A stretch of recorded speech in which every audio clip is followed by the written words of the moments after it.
Hey everybody, good Friday to you. I'm actually sitting out in the sun here at Adams Point, Oakland. I'm reading about the Amazon proposal to build a second headquarters called Amazon HQ2 somewhere in the United States. And a number of cities and regions are bidding for it, including Oakland and San Francisco.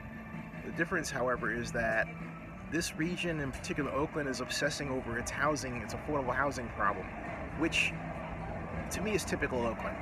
And what I mean by that is Oakland's always trying to figure out why it can't do something as opposed to going after something. Even when I worked on the Super Bowl, and I've said this before, people are always telling me why Oakland, these are people who work for the city of Oakland, why Oakland was not a good candidate for the Super Bowl, not even knowing what the specifications were. Now it's, well, we're really concerned about what an Amazon headquarters is going to do to the issue of, with respect to the issue of housing affordability, right?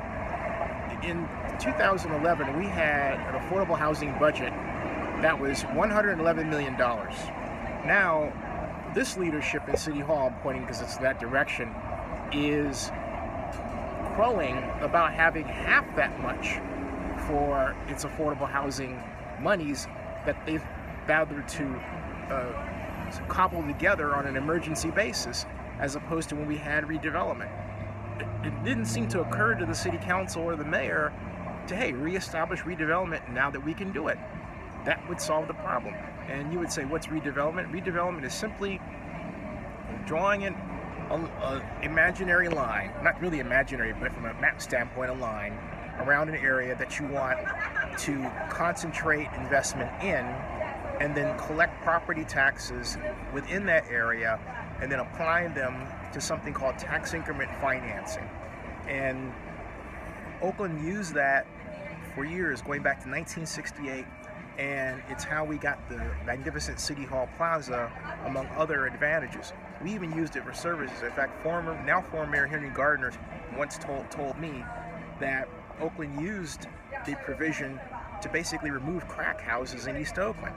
And under a now dormant section of code, you could actually use redevelopment for the payment of services as long as it was spelled out in the redevelopment plan, but I digress.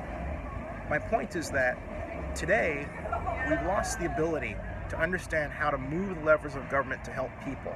And we're so obsessed with this overarching idea that we can't solve our problems easily that we don't try. That's Oakland for you. That's the modern Oakland. Can it be different? I'm not so sure. Stay tuned.